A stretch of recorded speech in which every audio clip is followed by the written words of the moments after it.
Gaano man kahaba ang lumipas sa panahon, pero hindi maitatangging may karanasan tayong mahirap ibaon na lang sa limot.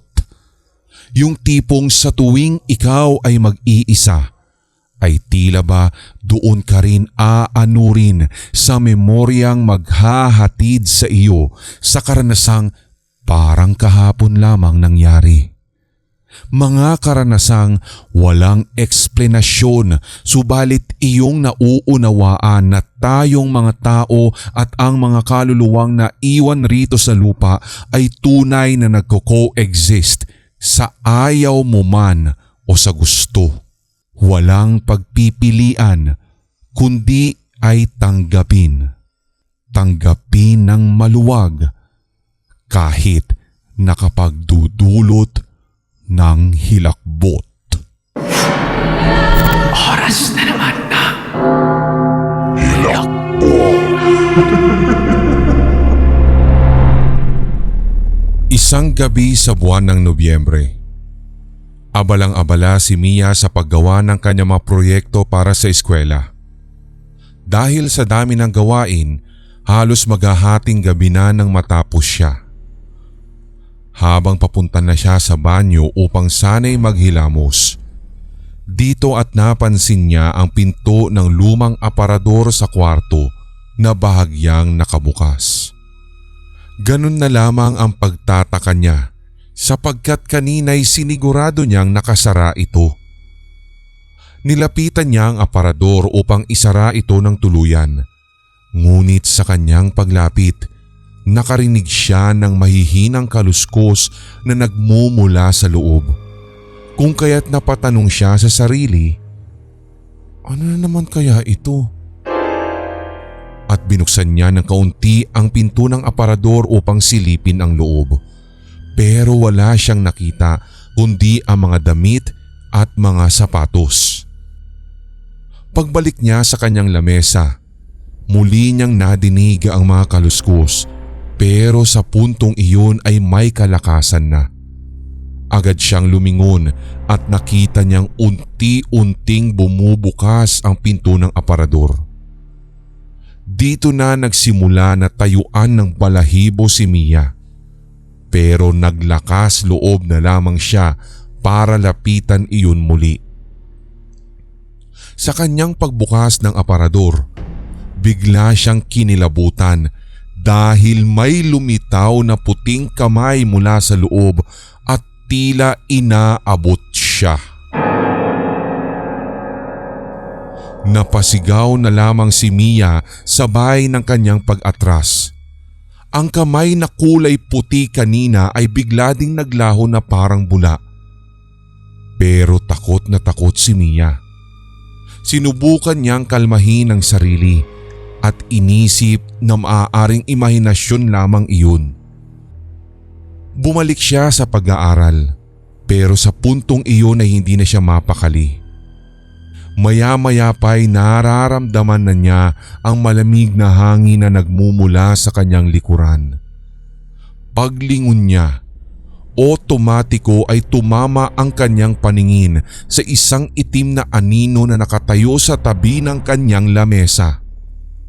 Bago pa man siya tuluyang makasigaw, ay biglang humarap sa kanya ang anino at nakita niya na malabulag ang mga mata nito pero nakatitig sa kanya. Hindi na siya nakagalaw sa kanyang kinauupuan. Takot na takot siya lalo na nang biglang magsimulang lumapit ang anino sa kanya. Bawat hakbang ng anino ay nagdudulot ng malamig na simoy ng hangin na hindi niya maipaliwanag. Napasandal na lamang siya sa pader at hindi niya malaman kung ano ang gagawin. Sa kanyang pagkakagipit, walang ibang naisigaw si Mia kundi, "Umalis ka! Umalis ka!" Ngunit ang anino ay patuloy na lumalapit hanggang sa ito'y nasa harapan na niya. Sa isang iglap ay biglang bumukas ang ilaw at nawala na rin ang anino. Tumakbo siya papalabas ng kwarto. Sinamantala niya ang pagkakataon na magtungo sa kwarto ng kanyang mga magulang. Habang ikinikwento niya ang kanyang naranasan ay nanginginig ang kanyang boses at kalamnan. Pero hindi siya pinaniwalaan ng kanyang mga magulang. Sumama na lamang ang mga ito pabalik sa kanyang kwarto. Sa kanilang pagpasok, nakita nilang sarado ang aparador at tila wala namang kakaibang nangyari. Nagpasya na lamang si Mia na matulog sa kwarto ng kanyang mga magulang ng gabing iyon. Simula noon ay hindi na muling nagpapaabot ng 10 oras ng gabi si Mia, lalo na kapag nag-aaral. Sa tuwing maaalala niya ang anino, kinikilabutan talaga siya. Hindi niya pa rin kasi mahanapan ng kasagutan ng tanong na iyon. Bakit nagpakita sa kanya ang naturang nilalang sa dilim? Ang aparador nila'y nananatiling tahimik, ngunit sa tuwing magigising siya sa kalagitnaan ng gabi, ang pakiramdam niya ay may nagmamasid sa kanya sa gitna ng dilim. Hilakbot.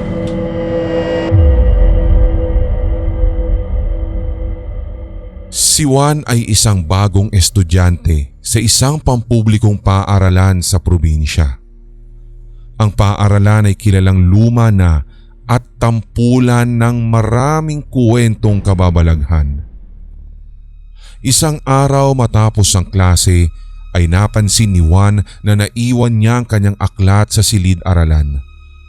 Bumalik siya upang kunin ito, ngunit sa kanyang pagdating, napansin niyang bukas pa rin ang ilaw kahit wala ng tao sa loob.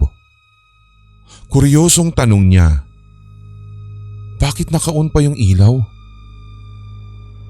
Sa kanyang pagpasok, dito at narinig niya ang tunog ng mga batang naglalaro at naghahagik-gikan. Laking gulat niya nang makita namang walang kahit na sino sa loob.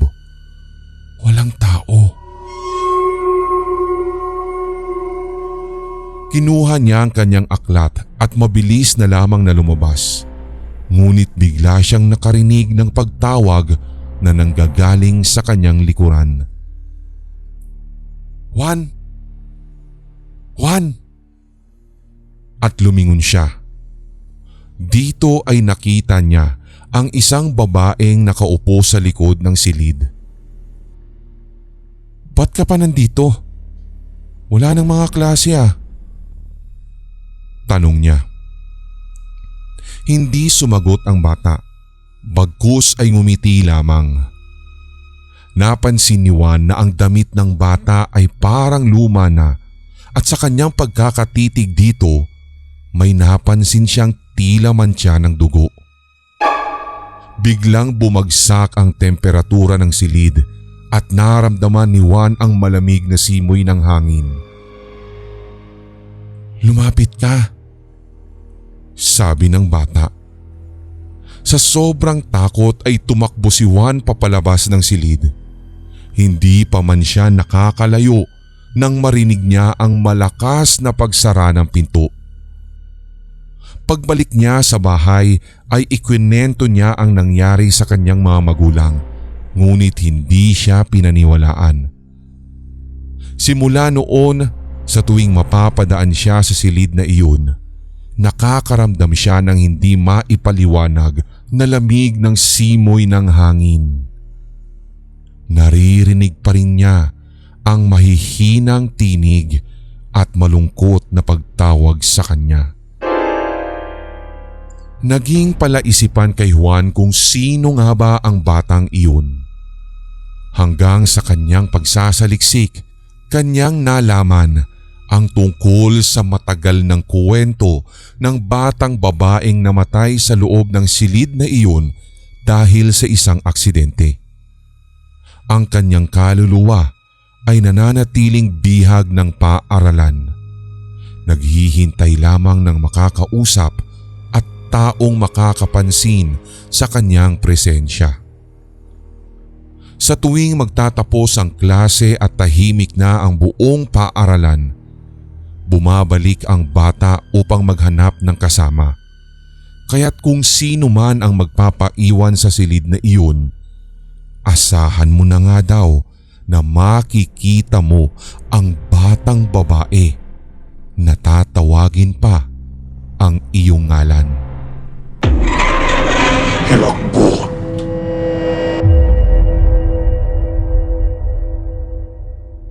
Sa gilid ng bayan ng San Isidro, nakatayo ang isang lumang bahay na matagal nang pinaniniwalaang may sumpa.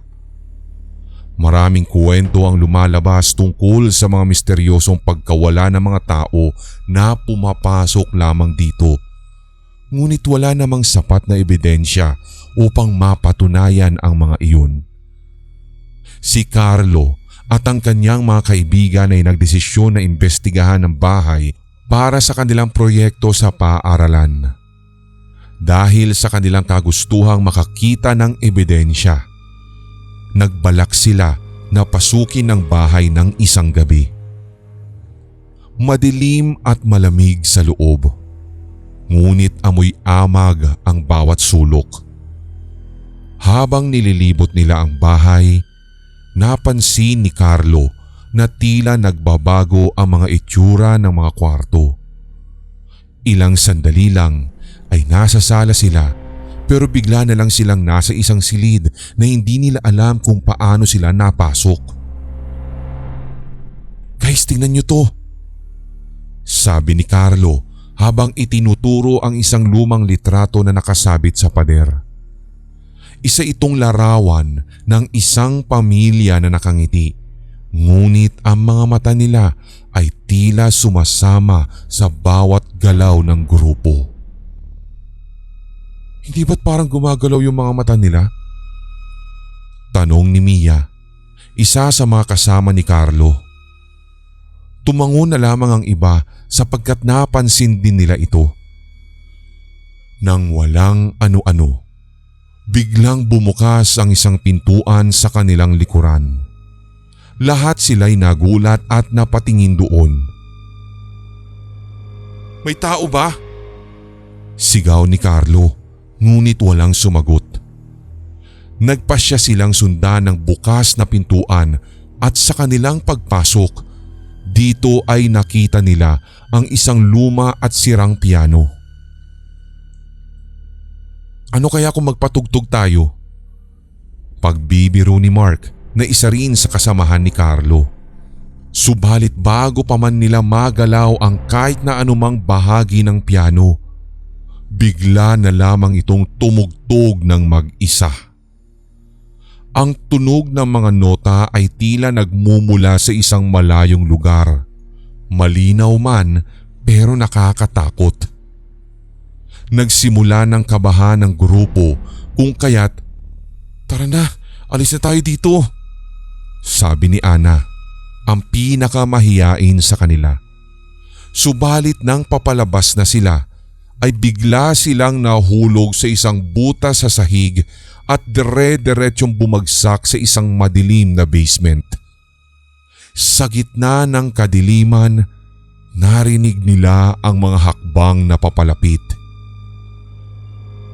"Sino yan?" sigaw ni Carlo. Walang sumagot, pero naramdaman nila ang malamig na hangin na humahampas na sa kani-kanilang mga muka. Isang matandang babae ang lumitaw mula sa kadiliman. Nakasuot ng lumang damit na parang mula pa sa sinaunang panahon. Sa kanyang malamig na boses, binulungan sila ng matandang babae. "Hindi kayo dapat naririto. Ang bahay na ito mismo ay isang malaking sumpa. Lahat ng pumapasok dito ay hindi na makakalabas." Nagtangka silang tumakbo, ngunit bigla silang hinawakan ng mga malalamig na kamay mula sa sahig.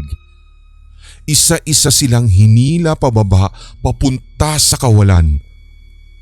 Ang kanilang mga sigaw ay naglaho na sa dilim.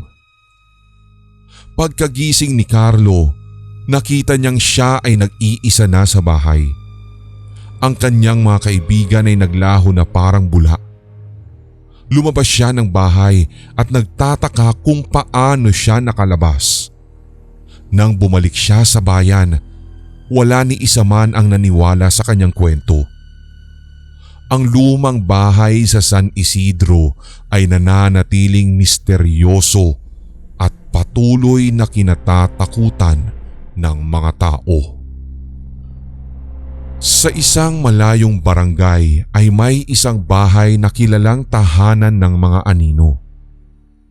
Ang mga kwento tungkol sa bahay na ito ay pinagpapasapasahan na lamang ng mga tao, ngunit walang naglakas loob na pumasok dito upang alamin man lang ang katotohanan.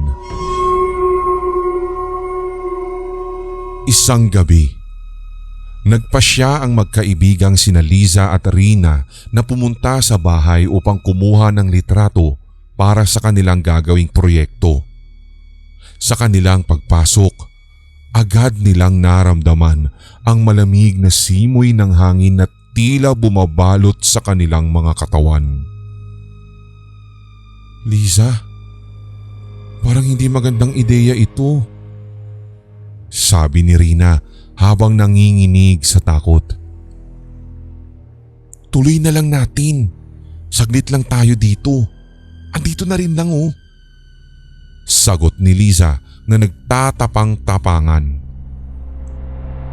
Habang naglilibot sila sa loob, napansin nila ang mga anino sa bawat sulok. Ngunit may isa sa mga anino na tila kakaiba. Mas madilim, mas buo at tila gumagalaw ito. Kung kaya't, "Lisa, tingnan mo yan," sabi ni Rina habang itinuturo ang itim na anino.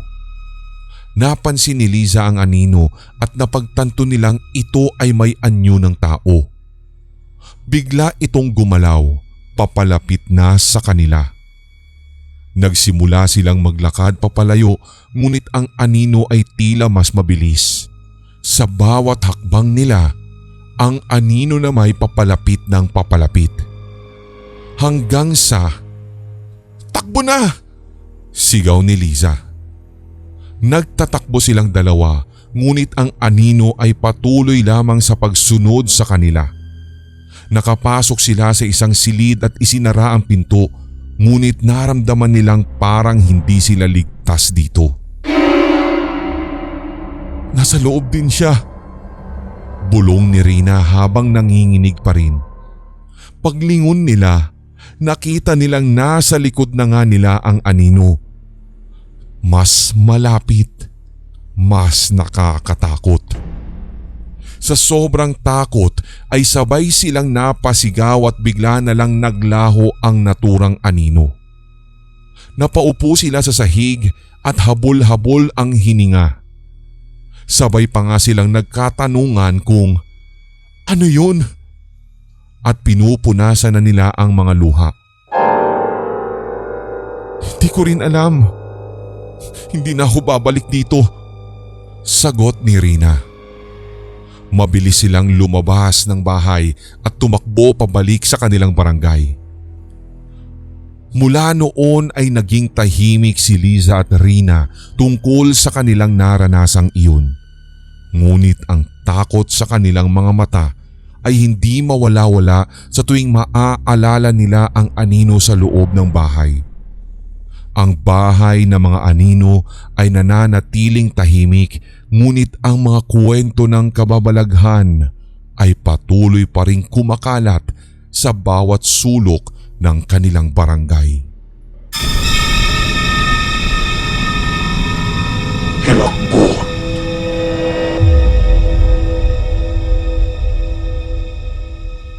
May isang lumang ospital sa bayan ng San Roque na matagal nang hindi nagagamit. Sinasabing marami ng kaluluwa ng mga pasyenteng namatay ang nananatili roon. Hindi matahimik dahil sa mga pangyayaring hindi rin maipaliwanag. Si Marco, isang estudyanteng nahihilig sa mga paranormal, ay nagpasya na pumunta roon kasama ang kanyang mga kaibigan upang mag-imbestiga. Papasok pa lamang sila sa ospital ay ramdam na nila ang bigat ng atmosfera. Ang mga pader ay may mga bakas ng kalumaan habang ang mga bintana ay nababalutan ng makapal na alikabok. Tara, tingnan natin yung mga kwarto. Pag-aaya ni Marco habang hawak ang kanyang kamera. Habang naglalakad sila sa mga pasilyo, naririnig nila ang mga mahihinang ungol at kaluskos. Napatanong na lang si Ana kung, "Narinig niyo ba yun?" Isa siya sa mga kaibigan ni Marco. Sabay-sabay na tumango ang iba. Lahat pala sila ay nararamdaman ng kakaibang presensya sa paligid. Bigla nilang nakita ang isang pinto na bahagyang nakabukas. Sabi ni Marco, "Tingnan natin kung anong meron dyan." Kaya pinasok nila ito. Nakita nila na isa pala itong lumang operating room. Sa gitna nito ay may isang mesa na puno pa ng mga lumang kagamitan na pang-medikal. "Hindi ko gusto to," sabi ni Lisa habang nagpapakiramdaman. "Parang may nakamasid sa atin eh." Dagdag pa niya. Bigla na lamang nagsara ang pinto ng silid at narinig nilang may naglakad sa labas. Napasigaw ng sabay-sabay ang mga kasama ni Marco habang siya naman ay tuloy-tuloy pa rin sa pagkuha ng video. "Sino yun?" tanong niya, ngunit walang sumagot. Ang tanging naririnig na lamang nila bukod sa kanilang hingal ay ang mga yabag na papalapit sa pinto. Nang buksan nila ang pinto, wala silang nakita kundi madilim na pasilyo. Kung kaya't, "Umalis na tayo ngayon na," sabi ni Mark na nagsisimula na ring matakot. Ngunit bago pa sila makalabas ay bigla na lamang nagpatay-sindi ang mga ilaw at isang malamig na hangin ang humampas sa kanila. Sa gitna ng dilim ay nakita nilang may mga aninong gumagalaw at isa sa mga anino ay lumapit kay Marco at tila may ibinulong. Sabi ng anino, "Tulungan mo kami," bago ito tuluyang maglaho. Sa sobrang hilakbot ay tumakbo sila papalabas ng lumang ospital. Paglabas nila'y nagpasya silang wag nang bumalik kailanman. Ang kanilang naranasan ay sapat na para malaman nilang totoo ang mga kwento ng kababalaghan na umiikot sa lumang ospital na iyon. Ang mga kaluluwang hindi matahimik ay nananatiling bihag ng ospital. Naghihintay lamang sa makapagpapalaya sa kanila. At ang bawat taong maglalakas loob na pumasok ay makakaranas ng mga misteryong kaganapan na mag-iiwan ng tatak sa kanilang isipan magpakailanman.